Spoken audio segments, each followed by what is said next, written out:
written video image. Oh my, where do I even start when promoting my personal brand? If you're tired of the old cookie cutter marketing advice and want to take your personal brand to the next level with bold, actionable strategies that truly reflect you, you're in the right place. Let's untangle your marketing mayhem with Zoe, the video confidence coach, on the Unboring Your Brand podcast. Unboring Your Brand was recorded on Wadawurrung land.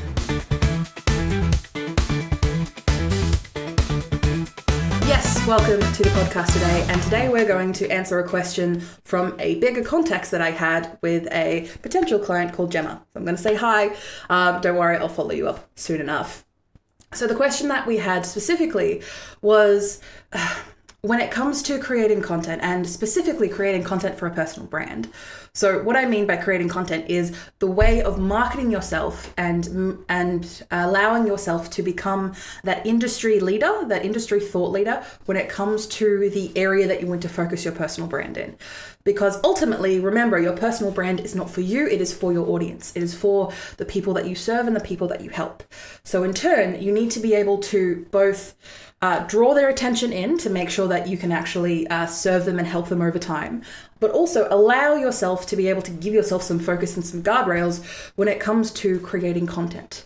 So what I mean by creating content is it could be anything from creating videos or podcasts like you're on now, or written blogs or articles, or generating images for social media. It's a lot of different, perplexingly, a lot of different things. And for people who are starting out, or maybe someone who has, for Gemma's case, and excuse me if I say this for you, Gemma, you kind of stumbled into your personal brand. It was clear that you had a reputation in the space that you're working in, and you kind of just stumbled into the realization that, oh, right, I have a personal brand. I should probably do something about it or do something with it, especially as you are reaching that point where you're thinking about retiring. So as you're doing that, you're like, so don't worry, that's why we're here and that's what we're focusing on today. So the context for this question that was, what feels most natural for you to create is the question. But it was more about like, what type of content should Gemma, or in case you, as you're listening to this podcast, or watching, hopefully, is what is the best way to share my brand message? And that's usually a question that I get a lot outside of the really basic questions of like, how long should my video be? Or how do I do a video without showing my face? Which is a question that I get an awful lot. This particular question about where do I even begin or what do I even start with? What format ultimately should my message be in is usually where a lot of people start when they think about creating content for their personal brand, or ultimately marketing your personal brand, because that's what you're doing. When you're creating content for your personal brand, you are marketing yourself. You are gaining attention using the stuff that you create to hopefully educate, entertain, maybe even both, to help get your audience to either where they need to be or get them to contact you to help them succeed to where they need to be, if you get where I'm coming from. So what feels the most natural to create is where we usually begin, because ultimately when you are first starting out creating this content, you aren't usually that practiced in it unless you have hired someone else to do this who has done this many times and many years before. Then you can reasonably rely on, hey, they know what they're doing. I can reasonably give them the information that I need and get them to do what I need to do. But for a majority of my clients, you kind of need to have that information to start with before you even think about handing it off to anyone else, because you can't just say, hey, go create like 10 blogs for me. It's not going to be quality content, and because it's ultimately going to be representing you and your personal brand, if it's not anything that's aligned to you, then you're going to be wasting your money and your time, and also the time of the professional that you are hiring. And if you aren't in a position to hire someone else, what are you going to do in the meantime? Because it reasonably makes sense, especially when you are promoting yourself and marketing your personal brand, to have a catalog, to have a collection of stories, of content, of proof to back up what you are saying. Because you are the professional here, you are the personal brand here, and you need to prove to people with evidence that you know what you're talking about. See vcc.training, where you can go through all of my resources, my articles, my podcasts, and my client testimonials, all of the proof to show that I know what I'm talking about when it comes to personal brand and video marketing. So scrolling down, a lot of people, when they come to me first, they think of the end of the story. They think about the format that idea should take, the story should take. They like to think of the container that story is going to go in. What I like to remind people is thinking all the way back to the story itself. What is the message that you want people to resonate with? What do you want people to know about your story, or a story that maybe you have experienced in the past that will resonate more with them to help them with a solution or help them deal with a problem that they're having? The format is all the way at the end. How you actually go about displaying that story is all the way at the end.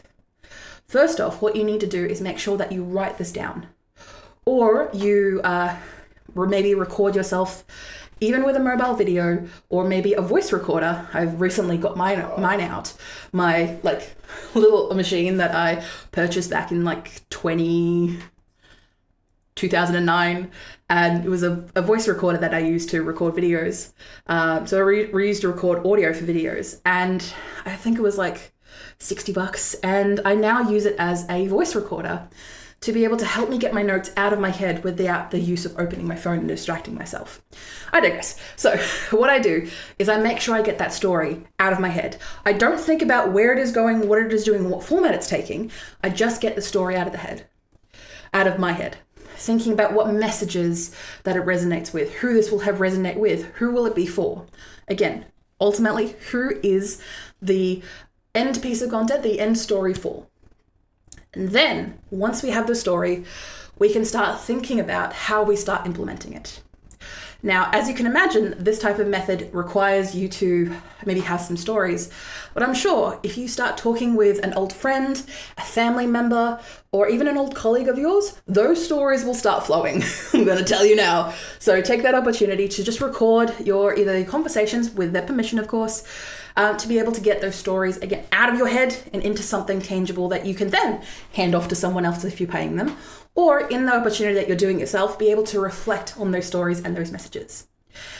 And ultimately, when it comes to the format end, so now we're jumping to the format end because we've already got a story, we've already got a message, or probably in your case, a wealth of messages and stories, we're able to think about what comes naturally to you.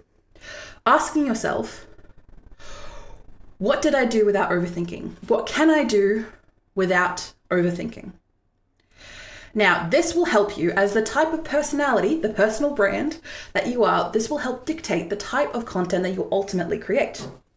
Now, if you like to talk things out loud, so if you use the method to actually capture your stories of recording your voice or recording your self speaking the story to a camera, for example, maybe that might lead you down the path of YouTube, of podcasts, of video podcasts, of turning that content into a series of videos on a podcast, maybe an FAQ section. Again, all of these formats can get really into the weeds, as you can probably understand with what I'm saying.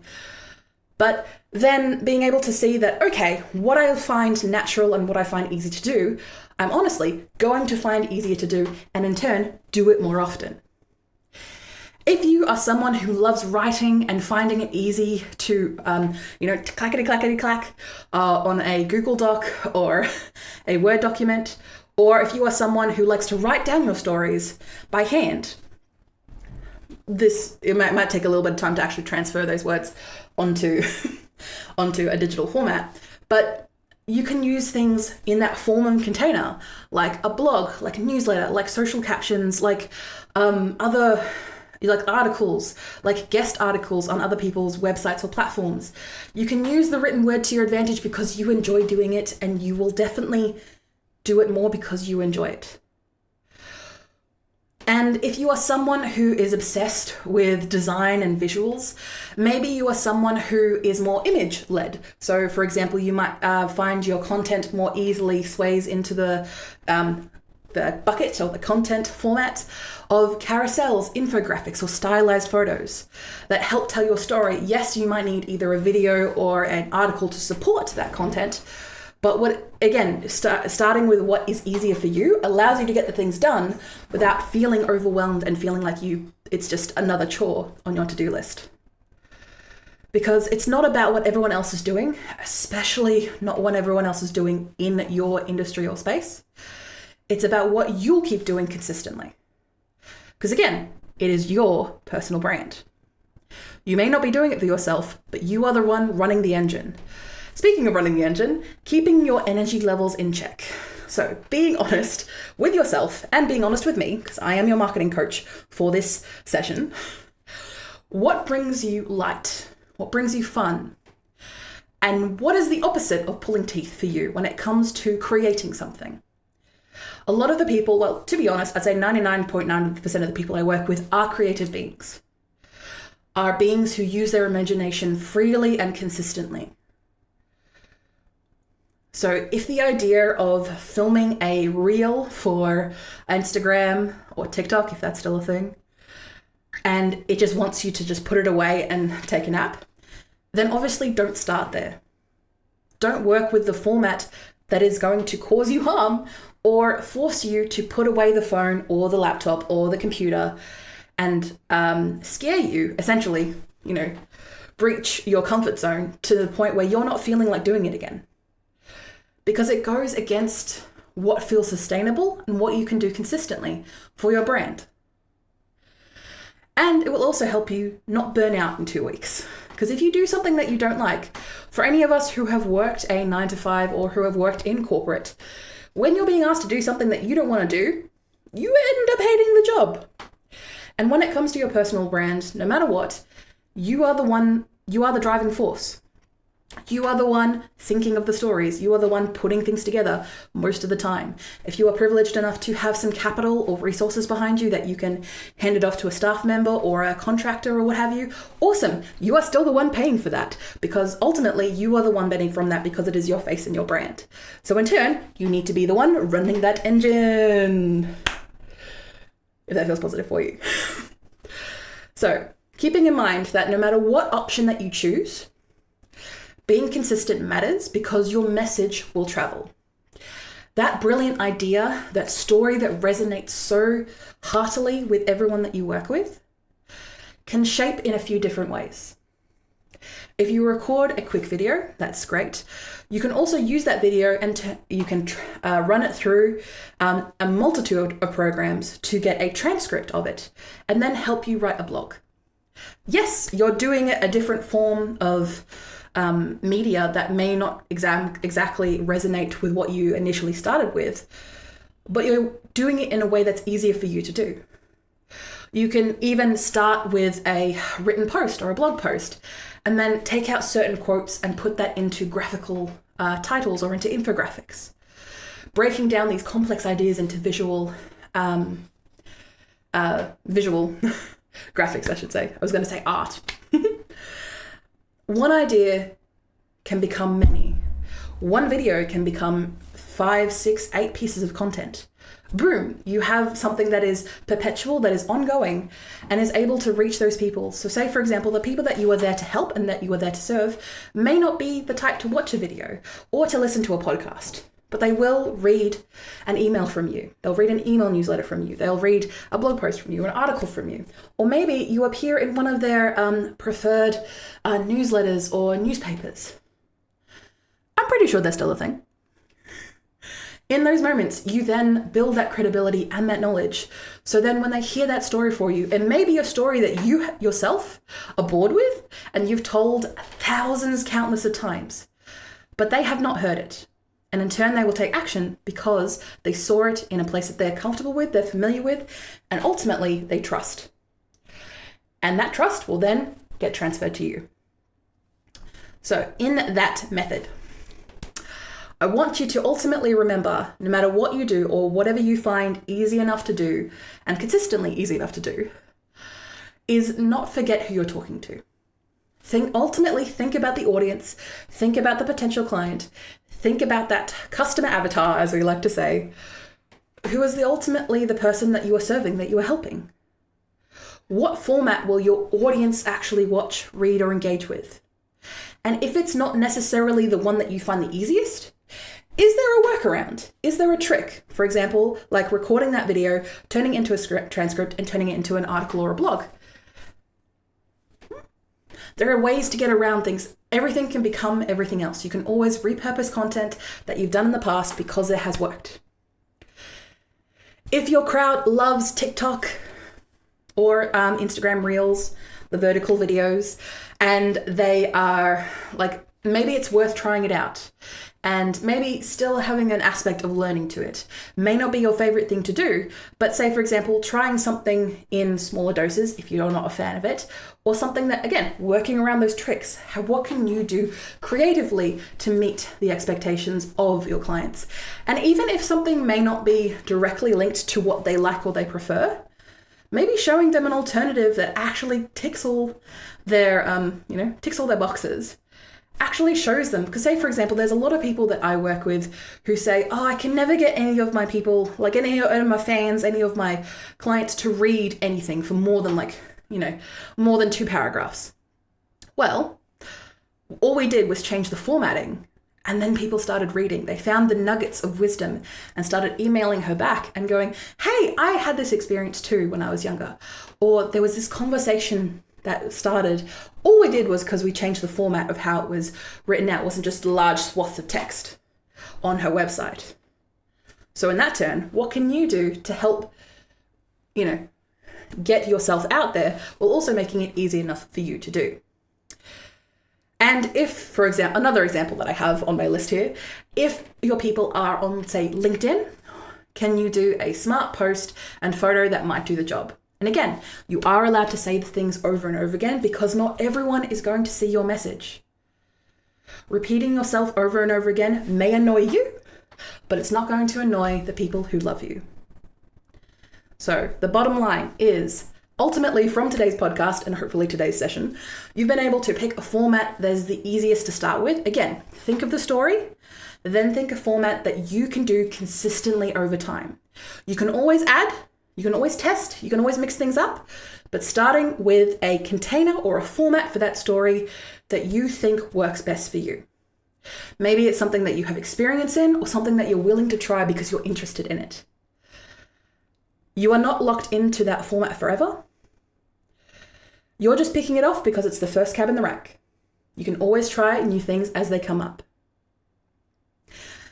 So next time, if you're wondering what to post, or if you're wondering what to say, or how to even say it, think about what feels most natural for me to create today. Create it, and then hit publish. Done is always better than perfect.